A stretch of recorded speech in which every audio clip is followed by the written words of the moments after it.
마가복음 12장 28절에서 44절까지 말씀 우리 같이 읽겠습니다. 시작. 서기관 중 한 사람이 그들이 변론하는 것을 듣고 예수께서 잘 대답하신 줄을 알고 나와 묻되 모든 계명 중에 첫째가 무엇이니까? 예수께서 대답하시되 첫째는 이것이니 이스라엘아 들으라. 주 곧 우리 하나님은 유일한 주시라. 내 마음을 다하고 목숨을 다하고 뜻을 다하고 힘을 다하여 주 너희 하나님을 사랑하라 하신 것이요. 둘째는 이것이니 내 이웃을 내 자신과 같이 사랑하라 하신 것이라.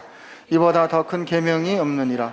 서기관이 이르되 선생님이여 옳소이다. 하나님은 한 분이시요 그 외에 다른 이가 없다 하신 말씀이 참이니이다.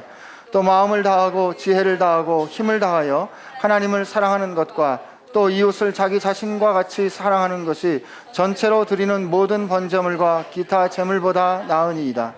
예수께서 그가 지혜 있게 대답함을 보시고 이르시되 내가 하나님 나라에서 멀지 않도다 하시니 그 후에 감히 묻는 자가 없더라. 예수께서 성전에서 가르치실세 대답하여 이르시되 어찌하여 서기관들이 그리스도를 다윗의 자손이라 하느냐? 다윗이 성령에 감동되어 친히 말하되 주께서 내 주께 이르시되 내가 내 원수 내 발 아래 둘 때까지 내 우편에 앉았으라 하셨도다 하였느니라. 다윗이 그리스도를 주라 하였은즉 어찌 그의 자손이 되겠느냐 하시니 많은 사람들이 즐겁게 듣더라. 예수께서 가르치실 때 이르시되 긴 옷을 입고 다니는 것과 시장에서 문안받는 것과 회당의 높은 자리와 잔치의 윗자리를 원하는 서기관들을 삼가라.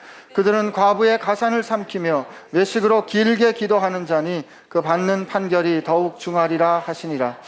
예수께서 헌금함을 대하여 앉으사 무리가 어떻게 헌금함에 돈 넣는가 보실세 여러 부자는 많이 넣는데 한 가난한 과부는 와서 곧 2렙돈 곧 한 고드란트를 넣는지라.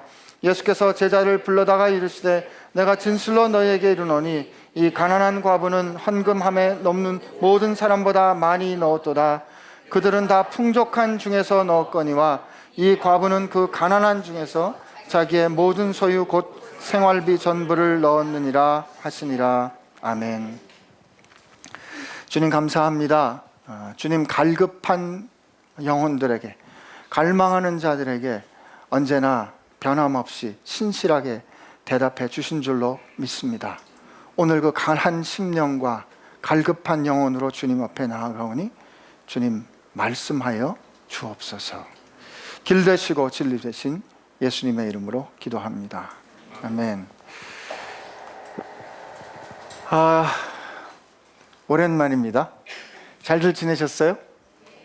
예. 지난주에 우리 뭇별로 흩어졌다가 다시 만났는데 옆에 계신 분들한테 한번 인사하죠. 샬롬 하고 한번 인사하겠습니다. 샬롬. 예.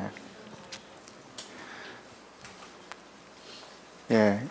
여러분 옆에 앉으신 분들이 그래도 별입니다. 스타입니다. 예. 반갑습니다. 우리 계속해서 지금 마가복음 쭉 따라서 읽어가고 있는데 오늘 읽은 이 말씀은 예수님의 권위에 관한 소위 서기관들과 바리새인 혹은 유대 지도자들과의 그 논쟁 이제 그 클라이맥스 마지막에 해당하는 분입니다. 이제 오늘 이 부분을 지나면서 예수님은 더 이상 공중에게 말씀하지 않으십니다.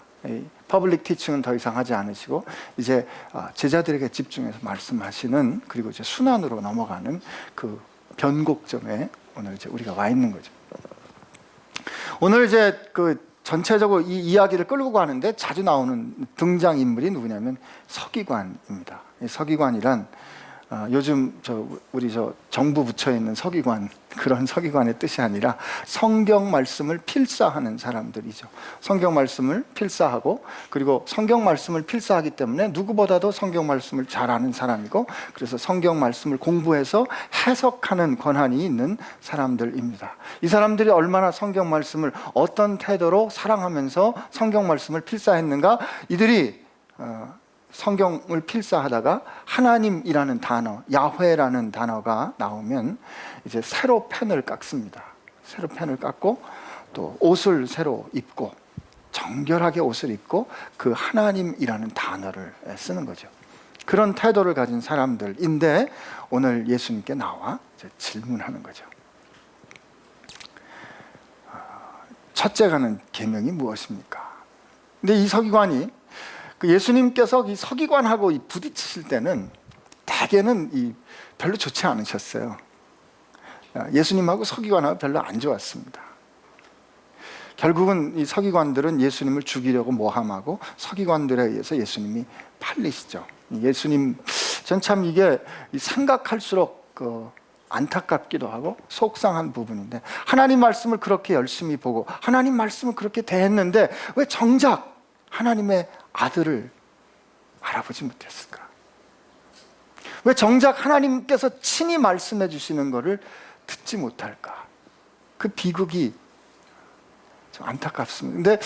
근데 예수님께서 이렇게 대답해 주시는 걸 이렇게 한번 이렇게 전체적으로 훅 보면, 예수님은 예수님 앞에 나와 청하는 사람들 혹은 예수님 앞에 나와 질문하는 사람들의 마음을 아십니다. 하나님은 우리 중심을 보시는 분이라고 그러잖아요. 근데 예수님께 나와 질문하는 사람들 중에서 시험하는 사람들, 저자가 어떤가 하고 테스트하거나 혹은 예수님을 위협하려는 사람들에게는 예수님 절대로 답 안 해주셨습니다. 아니면 면박을 주시든지 아니면 그들의 숨겨진 의도를 폭로하시든지, 예수님께서 아주 그냥 예를 들면 바리새인들이 표적을 구하니까 이 패역한 세대에겐 보여줄 표적이 없다. 요나의 표적밖에는 보여줄 표적이 없다. 당신 무슨 권위로 이런 일을 하십니까? 그래, 내가 한번 물어보자. 세례 요한은 어떤 권위로 세례를 베풀었느냐?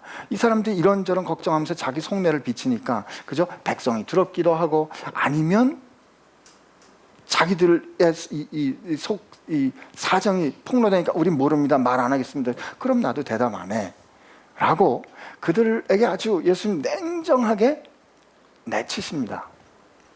그러나 준비가 안 돼 있어도, 자기 생각에 자기 소견을 가지고 나왔어도, 그게 뻔뻔하거나 그게 부족했어도 예수님 앞에 갈망하고 나오는 사람에게는 예수님 반드시 대답해 주셨어요. 예를 들면 혈루증 앓는 여인이 자기가 예수님 옷 만지면 나을까 해서 예수님을 부정케 하는 그런 일을 했음에도 불구하고 예수님은 그를 구원해 주시고 그의 사정 다 들어주시고 따라라고 불러주시면서 평안히 가라, 내 믿음이 너를 구원하였다 말씀하지 않으십니까? 수로보니게 여인이 나와서 예수님께 그렇게 나와도 예수님 그 믿음을 칭찬하지 않으십니까? 그렇죠? 그리고 예수님께서 변화선상에서 변화되시고 난 다음에 내려오니까 제자들이 고치지 못하는 간질병으로 자꾸 쓰러지는 아버지가 처음에 예수님 앞에 나와서 만일 무슨 일을 할 수 있는 일이 있으시면 우리 아들 좀 고쳐주십시오 그랬더니 예수님 뭐라 그랬어요? 할 수 있는 일이 무슨 말이냐? 믿는 자에게 능치 못할 일이 없지, 이렇게 말씀하시니까 이 사람이 뭐라 그래요? 주여, 나의 믿음 없음을 긍휼히 여겨 주옵소서라고 대답할 때 그 아들 고쳐주시잖아요. 우리가 얼마나 똑똑한가, 우리가 얼마나 준비가 잘 돼 있는가라기보다는 우리가 정말 진정으로 예수님 앞에 대답을 듣기 원하는가, 갈망하는가, 그걸 보시고 예수님 항상 대답해 주십니다. 근데 중간에 있는 사람들이 있어요. 중간에 있는 사람들을 우리 같이 좀 보면, 첫 번째 요한복음 3장에 나오는 니고데모죠. 이분이 산헤드린 공의원이고 아주 옳은 질문을 가지고 왔어요. 어떻게 해야 하나님 나라를 볼 수 있겠습니까? 그랬더니 예수님 말씀하십니다. 물과 성령으로 거듭나지 않으면 안 된다. 사람이 어떻게 다시 날 수 있습니까? 예수님 면박 주시죠. 너는 이스라엘의 선생이 되어 그것도 모르느냐 라고 그에게 뭔가 결정적인 매듭이 져지지 않으면 안 돼 라는 얘기 하시죠. 또 예수님께서 사랑스러운 눈초리로 바라본 젊은 관원이 예수님 앞에 나왔을 때 어떻게 해야 내가 영생을 얻을 수 있겠습니까? 라고 물어보시니까 예수님께서 또 뭐라고 말씀하세요? 너 가서 내 가진 것을 다 팔아 가난한 자에게 나누어 주고 넌 나를 따라와. 그랬더니 그가 가진 게 많음으로 근심하며 떠나잖아요. 그리고 오늘 서기관이 무엇이 첫째가는 계명입니까? 어떻게 해야 하나님 나라를 볼 수 있겠습니까? 어떻게 해야 영생을 얻겠습니까? 무엇이 첫째가는 계명입니까? 이 다 좋은 질문이고요, 좋은 추구예요. 근데 예수님께서 오늘 이 사람에게 말씀해 주시잖아요. 뭐라고요? 이스라엘에 들으라. 이게 신명기 6장에 있는 말씀이잖아요. 하나님은 오직 한 분이시니 너는 마음을 다하고 뜻을 다하고 내 생명을 다하고 내 힘을 다하여 주 너희 하나님을 사랑하라. 그리고 레위기 말씀을 가지고 그리고 내 이웃을 내 몸과 같이 사랑하라. 이것이 제일 가는 계명이다. 그랬더니 서기관이 뭐라고요? 야, 옳습니다. 당신 말씀이 없습니다. 정말 하나님은 한 분이시고 우리가 그렇게 하나님을 사랑하고 이웃을 사랑하는 것이 제사를 드리는 것보다 낫습니다 라고 서기관이 대답하니까 그가 대답 잘하는 걸 보고 예수님께서 칭찬하세요. 예수님이 서기관 칭찬하신 게 이게 딱 한 번이에요. 그러면서 하시는 말씀이 야, 네가 하나님 나라에 가깝구나. 그죠? 근데 이 중간에 있는 사람들에게 예수님께서 들려주셨던 대답의 공통점은 뭐냐면 뭔가 결정적인 매듭이 져지지 않으면 물과 성령으로 거듭나고 내가 의지했던 모든 것을 다 포기하는 그런 일들이 일어나지 않으면 네가 하나님 나라에 가까이는 있어도 결국 그 나라는 못 들어갈 거야 하는 그런 말씀을 가지게 돼요. 저는 오늘 이 서기관에게 해주신 대답 내가 하나님 나라에 가깝도다라는 게 이 칭찬 같은데 이게 칭찬의 말씀인지가 이게 분명히 칭찬 같거든요. 근데 이게 가깝다는 말이 무슨 뜻인가? 이거 곧 들어간다는 뜻인가? 아니면 그렇지 않다는 뜻인가? 그러나 성경엔 그 말씀이 없습니다. 근데 우리 하나님의 나라에 대해서 우리 조 목사님께서 말씀 전해 주실 때 사실 이 부분에 대한 말씀을 해주셨는데 저도 그 말씀을 생각할 때 같은 믿음으로 같은 생각을 고백합니다. 왜냐하면 뒤에 이어지는 서기관의 이야기와 또 가난한 과부와 그 부자의 헌금을 예수님께서 비교하신 걸 볼 때 그럴 수밖에 없겠다 그런 생각을 가져요. 한편 가까이 있다라는 게 무슨 뜻일까 생각해 봅니다. 멀리 어딘가를 떠났다가 이제 이렇게 집에 돌아올 때 이제 우리 차를 타고 멀리 갔다가 이렇게 집에 돌아올 때 이제 우리 집을 가는 이렇게 이정표가 딱 보이면 무슨 생각이 드세요? 아, 드디어 이제 집에가 다 왔구나, 그죠? 집에 다 왔으니까 이제 들어가면 좀 씻고 이제 좀 편안히 쉴 수 있는 무장해제할 수 있는 집이 가까이 왔겠구나 하는 그 이정표를 우리가 보면 우리 마음 가운데 기쁜 생각과 반가운 생각이 듭니다. 그러나 그 이정표가 좋기 때문에 우리 이정표를 붙잡고 있을 수는 없잖아요. 이정표가 가르쳐주는 거기를 들어가야 되는 거죠. 그죠? 아멘이시죠? 여러분 저는 그 직접 보진 못했는데요. 그 기드 미슐랭인가 하는 그 미슐린이란 타이어에서 하는 그 미슐린 가이드 아세요? 이 미슐린 가이드북을 보면 전 세계에 있는 좋은 레스토랑과 호텔이 쭉 이렇게 리스트업이 돼 있답니다. 별 3개짜리가 제일 좋은 레스토랑이라 그래요. 혹시 어느 분이 여러분께 와가지고 너 그 미슐린에 나오는 어느 레스토랑 가봤어? 거긴 말이지 이 불란서 요리를 기가 막히게 한대. 거기 가면 이게 풀 코스로 나온대 말이야. 그 식당의 그 주방장이 아주 세계적으로 유명한 주방장이래. 그렇게 한참 떠들면 여러분이 눈을 똑바로 뜨고 뭐라고 물어보시겠어요? 근데 너 먹어봤어? 아니 그게 네가 잘 몰라서 그러는데 거기가 말이야 그게 아무나 갈 수 있는 게 아니고 꼭 예약을 해야 되고 예약을 한다 그래서 되는 게 아니라 그쪽에서 자리를 줘야 갈 수 있는 거래. 너 거기 그러니까 너 먹어봤냐고. 그랬을 때 이 사람이 먹어봤지. 그 주방장이 날 오라 그래서 먹어봤지. 그러면 우리 인정하지만 그죠? 아무리 그 주방장이 어디에서 태어나셨고 무슨 공부를 하셨고 뭐가 특히 아무리 잘 알아봐야 뭐 하겠어요. 제가 2년 전인가요? 3년 전인가 그 미국서 이제 목사 안수를 위해서 시험을 보러 간 적이 있습니다. 목사고시를 목사도 시험 봐야 돼요. 그래서 이제 성적은 물어보지 마세요. 합격했으니까. 근데 갈 때 이제 이 코치 이코노미를 타고 갔어요. 벌써 얘기가 이렇게 나오면 올 땐 뭐다? 프레스티지지.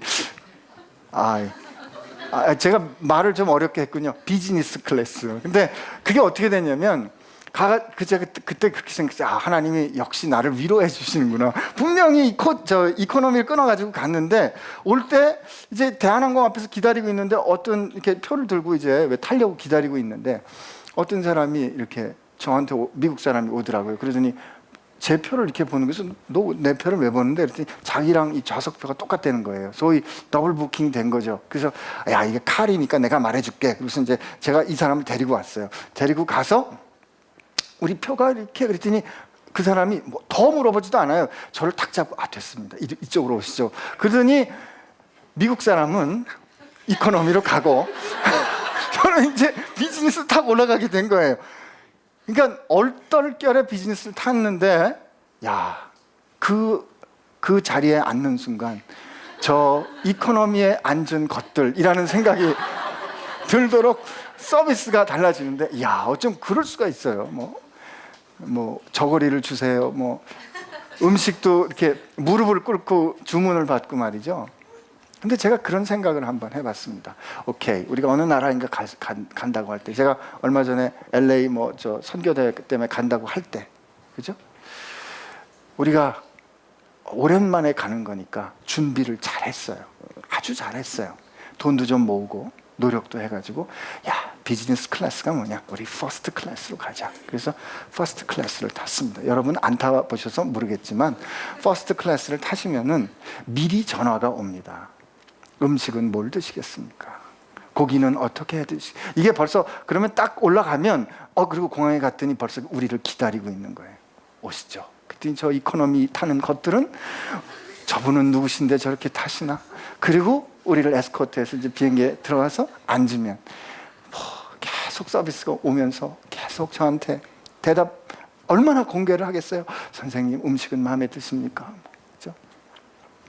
그리고 공항에 탁 도착을 하면 이코노미 앉은 것들은 못 나오죠. 퍼스트가 먼저 내려야지. 퍼스트가 내려야 돼. 그래서 내려서 이제 먼저 우리 보더 프로텍션에 가는 그 앞을 쫙 갔습니다.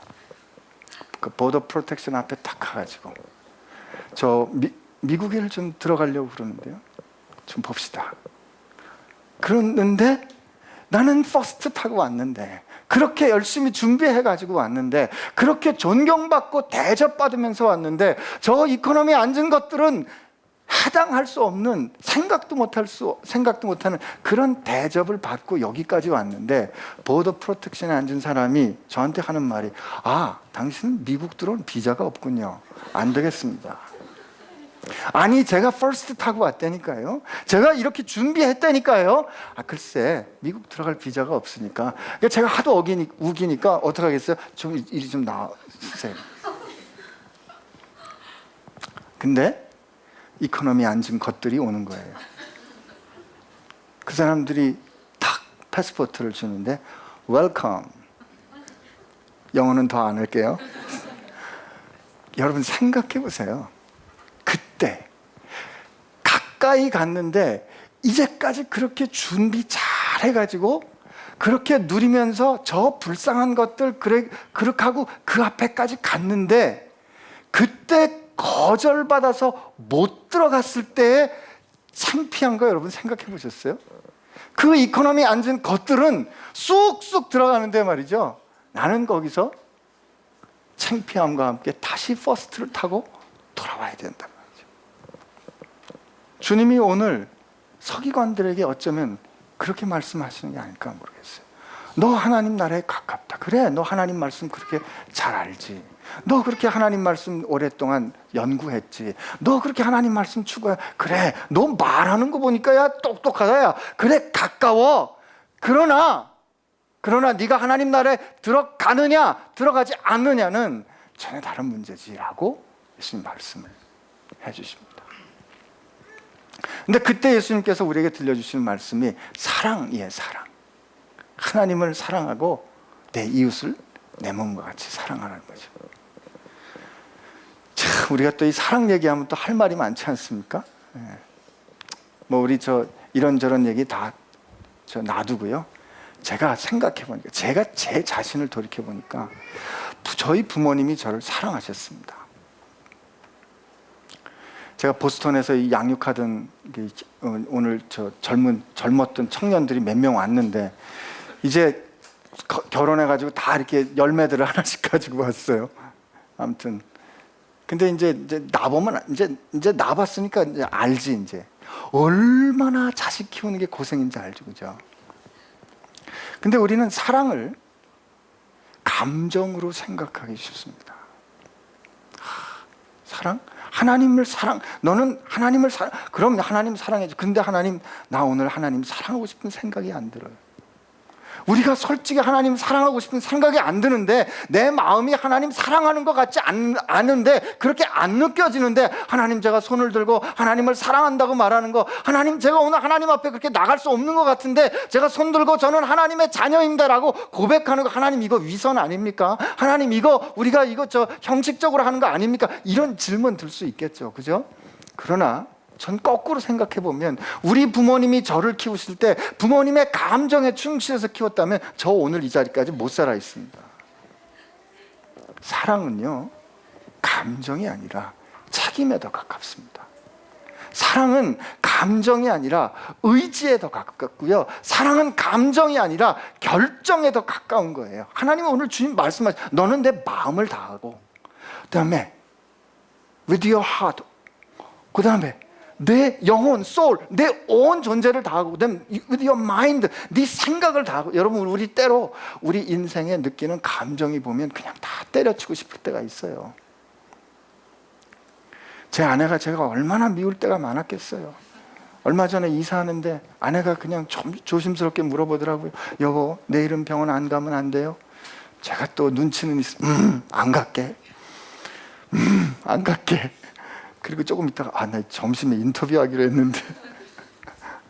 제가 이제까지 아내랑 따져보니까 이사를 11번 했더라고요. 결혼 20몇 년 사이, 외국까지 해가지고. 저 사실 이사로 치면 할 말이 많은데, 저분이 미국서 한국으로 이사 오는데도 혼자 오신 분이에요. 그렇게 생각하는 절 보면 용서가 되겠습니까? 세상에, 남편이 울타리 노릇 해주겠다고 그렇게 약속해놓고서 이사할 때마다, 제가 언젠가는 저희 집 이사간 집 가는데 수희 아저씨가 저를 붙잡더라고요. 어디 가시냐고요. 우리 집인데요. 그랬더니 당신 여기 사는 분 아니라고 그래가지고. 그러고 사람 저를 예를 들면 용서, 이게 감정으로 생각할 수 있냐 이거죠. 여러분, 저 아직 결혼 안 한 사람들 그 생각 잘 하셔야 돼요. 이게 사랑은 말이죠, 사랑하기 때문에 품기로 결정하는 게 많아요. 그래서 사랑은 오래 참고, 사랑은 온유하며, 사랑은 시기하지 않으며, 사랑은 절대 떨어지지 않는, Love never fails라고 말씀하신 그 이유가 견뎌야 되는 부분이 많기 때문에 그래요. 그 책무, 하나님이 우리를 그렇게 오랫동안 참으셨거든요. 하나님이 우리를 그렇게 오랫동안 참고 사랑하셨거든요. 근데 오늘 이 서기관들 사는 꼴을 보세요. 그들이 긴 옷자락을 치렁치렁 입고 어딘가 무슨 자리만 가면 상석에 앉으려고 그러고 말이죠. 존경받기를 원하는 사람들인데, 주님께서 뭐라고 말씀하시냐면, 이게 그 사람들이 썼던 세상적인 용어예요. 그 과부의 집을 삼킨다. 이 집 삼킨다는 말이, 이게 속여가지고 이 불법한 이득을 취하는 걸 말하는 거죠. 벼룩에 간을 내먹고 문둥이 코에 박힌 마늘을 빼먹는다는 그런 말이 있듯이, 어쩜 그 가난한 과부, 예수님께서 말씀하시는 거죠. 그 가난한 과부가 하나님 앞에 헌금할 때 지금 그 2렙돈 1고드란트 지금 헌금한다 그랬잖아요. 이 단위가 뭔지 좀 생각해 보셔야 돼요. 이 2렙돈이라는 게 한 데나리온이 한 노동자 하루 임금 품삯이 한 데나리온이에요. 우리 요즘 하루 일당 5만 원 잡아볼까요? 10만 원 잡아볼까요? 이 한 렙돈은 64분의 1 데나리온이에요.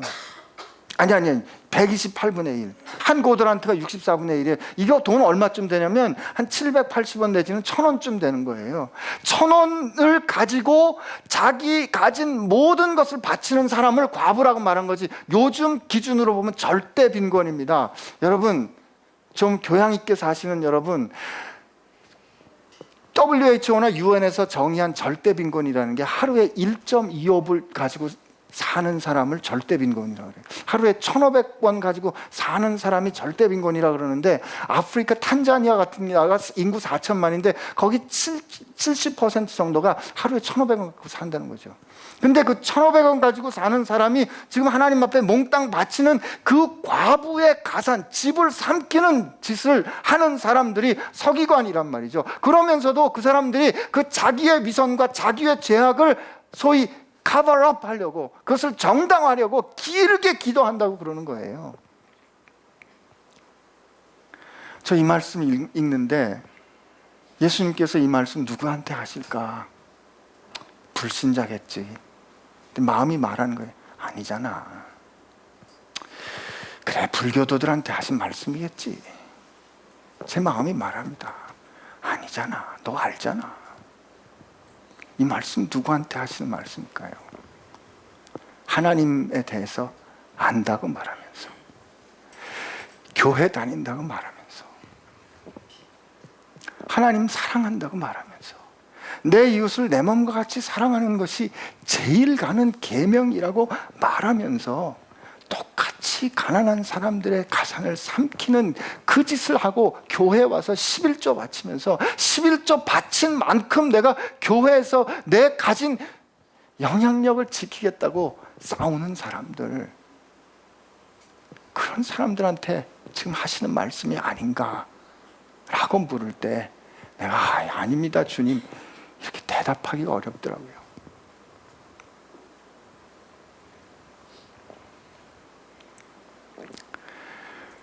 근데 이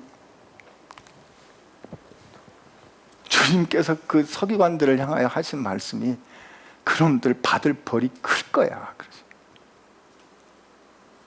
아마 그러셨을 것 같아요. 그 자식들 내가 가만 안 놔둘 거야.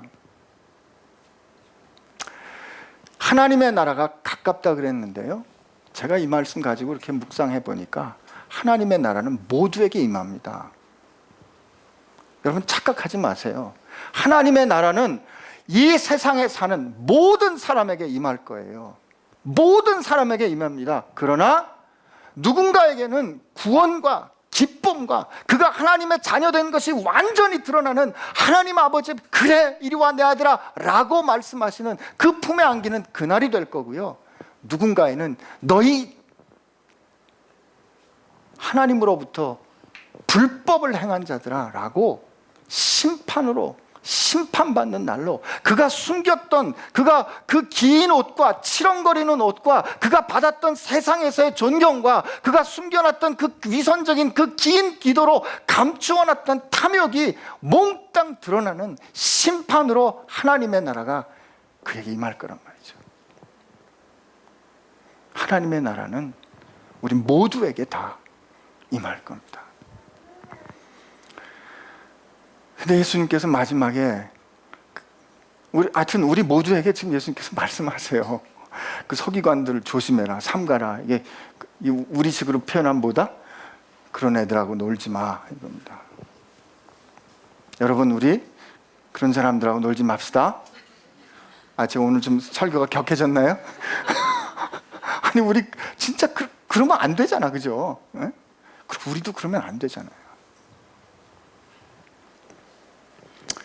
우리 교회가 그냥 세상은 그렇다고 쳐요. 원래 그렇다고 쳐요. 그러나 하나님 사랑한다고 말하는 교회는 그러면 안 되지. 근데 오늘 저는 이 예수님께서 그 두 렙돈을 드리는 과부를 말씀을 하시면서 그 앞에 그 부자들이 많은 돈을 하나님 앞에 드리는데 예수님이 그렇게 맞은편에 이렇게 앉아서 가만히 바라보시다가 그러시는 거잖아요. 야, 저 과부가 말이야, 그 다른 모든 사람보다 제일 하나님께 많이 드렸다.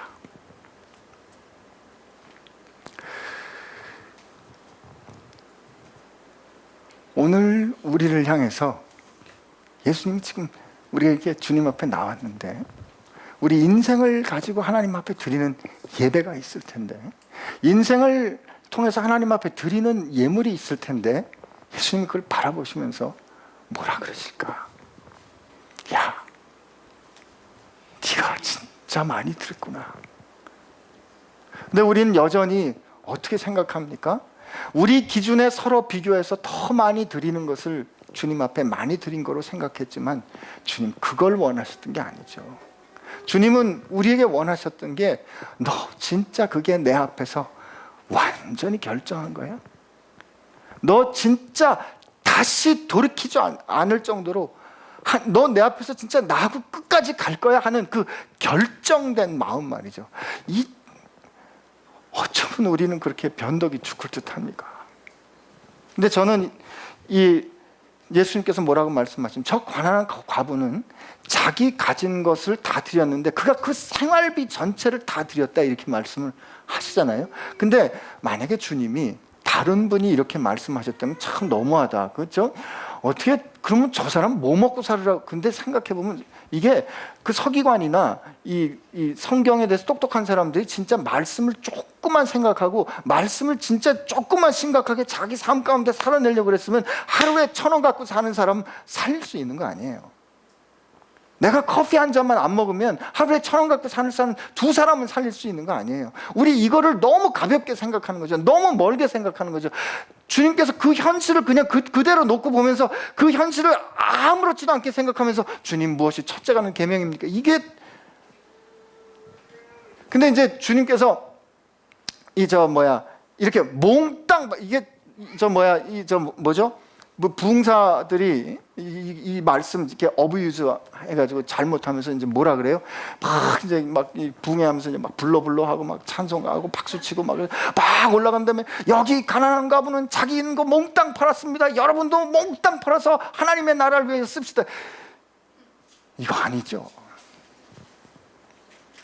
근데 이 말씀을 누가 하죠? 근데 그때 그 부흥사 목사님이 자기 가진 거 몽땅 다 팔아가지고 그렇게 말했으면 그렇게 말할 자격이 있다고 생각해요.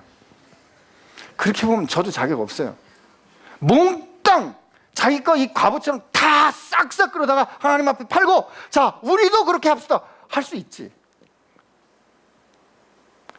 근데 이 말씀하시는 주님은 그렇게 하셨거든요. 이 말씀하시는 주님은 하나님이신 그분이 그 모든 것 다 버려두고 이 세상에 오셔서 자기의 생명을 하나도 남김없이 다 주셨거든요. 다 주신 그분이 우리에게 말씀하시는 거예요. 너 하나님 나라에 들어가고 싶으냐? 너 뭔가 결정해야 될 게 있어. 양다리 거칠 생각하지 말고. 사랑이란 그런 게 아니야.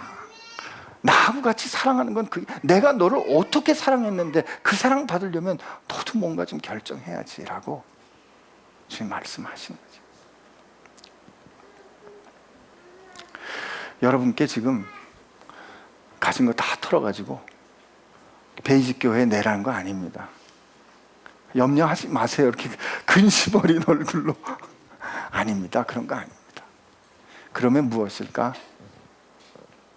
하나님, 내게 허락해 주신 이것을 가지고 내가 정말 하나님 기뻐하시는 나라에 하나님께서 기뻐하시는 일에 내가 사용되기를 원합니다 라고 내어드리면 얼마나 좋을까? 얼마나 주님께서 기뻐하실까? 여러분이 갖고 있는 탤런트가 제가 병원에서 그런 펀드레이징 하는 행사를 많이 했는데요. 기독교 예술인들을 초청하는 게 좀 어렵더라고요. 왜 어렵냐면 이분들을 초청할 때 좋은 일인데 와서 좀 공짜로 해주세요. 재능 기부 좀 해주세요. 그러면 이분들이 굉장히 어려워해요. 왜냐하면 그렇게 한번 하고 나면 다른 데서 뭐라 그러면 와 거기는 해주고 왜 우리는 안 해줘? 이렇게 된다는 거예요. 참 이게 어렵더라고요. 이게 쉽지 않더라고요. 그리고 이제 병원에서 저희가 이렇게 사람들 데려다가 뭐 치료해주는 일을 좀 하거나 하면 속상한 일 많아요. 뻔히 누군지 며칠 전에는 웬 사람이 와가지고 자기가 자기 부인이 선교사래요. 뭐 자기가 지금 아프리카에서 220명의 목사들을 이렇게 관리하고 있대요. 그러십니까? 근데 그러면서 뭐 말이 너무 거친 거예요. 그래서 아니 말씀을 그렇게 하시면 되니 난 우리 부인이 선교사지 나는 선교사 아니라고. 그러면서 하는 말이 뭐 우리가 4천만 원이 어떻고 뭐 돈 얘기 결국 병원비 깎아달라는 얘기예요. 그러더니 자기 도망갈 거래요. 그렇게 말씀하시면 되냐고. 지금 말이야 그런 결국 이제 그분을 우리 원무 행정팀의 제일 높은 분하고 만나게 해줘 약속을 해줬는데 막 저도 속에서 막 이 천불이 나는 거예요. 이게 뭐가 천불이 나냐면 그때는 이제 저런 분이라고는 생각도 안 되고 이제 선교사라고 뭐 선교사 남편이라 그러는 게 막 너무 속상한 거예요. 그니 뭐 자기 뭐 보사부에 진정 넣고 뭐 법무부에 진정 넣겠다 그래서 제가 넣으세요 하세요. 막 이제 제가 뚜껑이 벌컥벌컥 하는데 옆에 계셨던 나이 드신 선교 특임 교수께서 닥터한 저분 좀 그 원무국장님 좀 만나게 해줘. 자기는 뭐 좋은 역할 하는 거예요. 나는 이제 악한이고.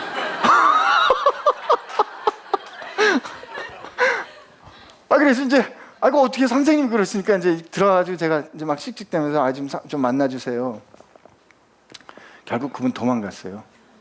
도망가고 그냥 도망가지 그냥 공항에서 자기 비행기 탄다고 우리 원무과에 전화하고 도망갔더라고요. 근데요 생각해 보니까 그 선생님이 사랑이 뭔지 보여주신 거더라고요. 사랑은 말이죠 때로 우리 마음 가운데 참 뻔해요. 이게 속을 게 뻔해요. 눈에 뻔해. 그러나 그 필요를 채워줄 수 있는 게 사랑이 아닐까 생각합니다.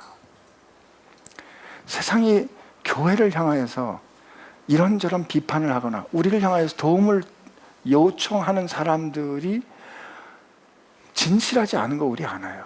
그러나 때로 우리 마음이 속상하고 전혀 만나고 싶지 않지만 진짜 만나기 싫지만 그럼에도 불구하고 그 필요를 위하여 내 가기 싫은 발걸음을 하나 내딛는 것, 이게 우리 온 마음을 다하고 뜻을 다하고 생각을 다하고 힘을 다해서 사랑하는 게 아닐까 생각해 봅니다. 하긴 우리가 하는 꼴을 보고 하나님이 우리를 사랑하셨으면 우리가 어떻게 사랑받을 수 있겠습니까? 그분보다 우리는 100배, 1000배는 못 됐잖아요.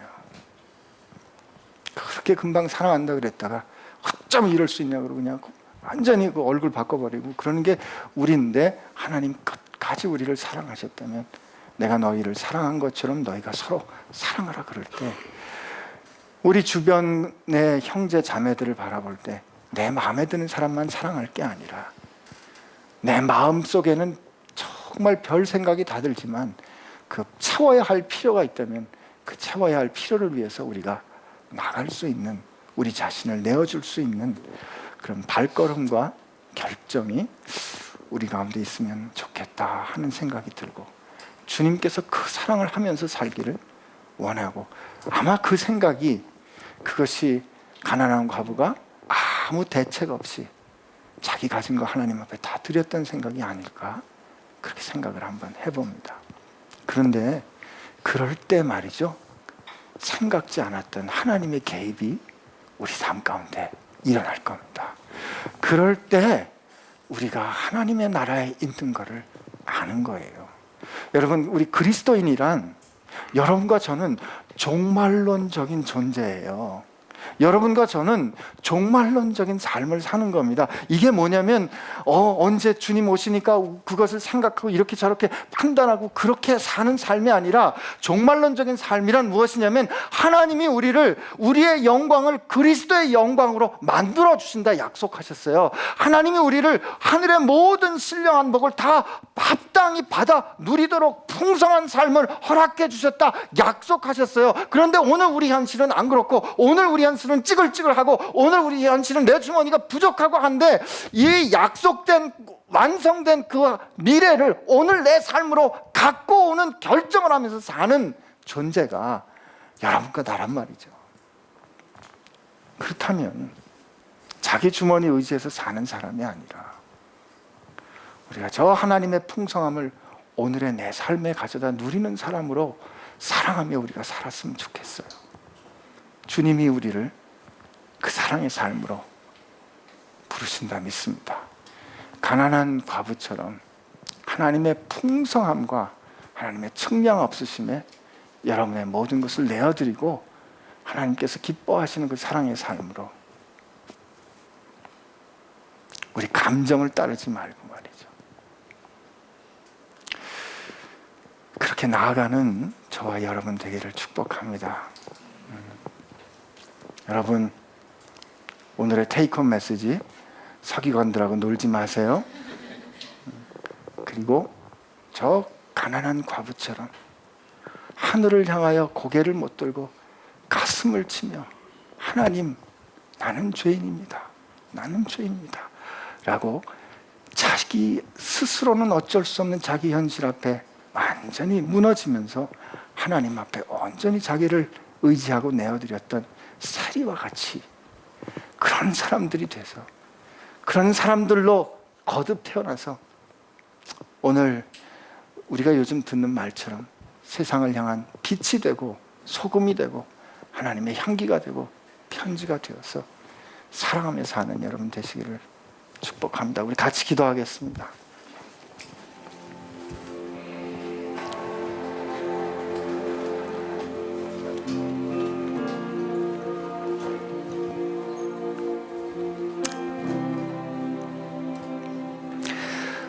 우리 같이 기도할 때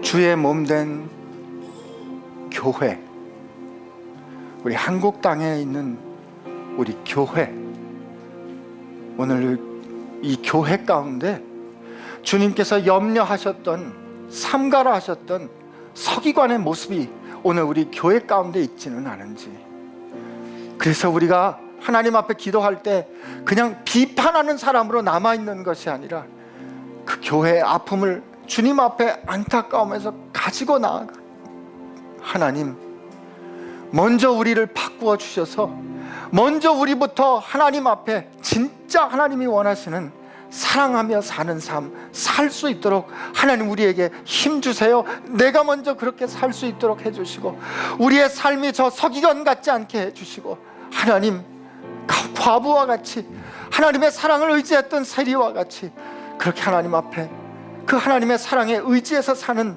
사랑하며 사는 사람 되게 해주세요. 이렇게 하나님 앞에 여러분을 위해서 그리고 우리 교회를 위해서 같이 기도하며 나가겠습니다. 같이 기도합니다. 하나님 기도합니다. 하나님이 세운 정말 주님을 사랑하는 저희들 되게 하여 주시고 주님을 사랑하는 그 삶을 하나님 우리가 사랑하기를 원합니다.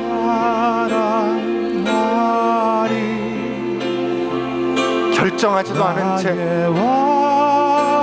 그저 하나님 앞에 이 정도 했으면 됐지, 하나님 이건 놔두세요라고 말했던 그런 삶이 아니라 하나님이 나를 전부를 다 주어 사랑하셨다면 내 삶 전부를 들여 하나님을 사랑하게 해주시고 내가 살아 숨쉬는 모든 순간에 주님을 향한 사랑의 고백이 되게 해주시고 하나님께 내 감정이 아니라 내 의지의 결정이 되게 해주시고 내 삶이 되게 해주시고 내가 싸우는 이유가 되게 해주시고 내가 씨름하는 이유가 되게 하여 주시옵소서.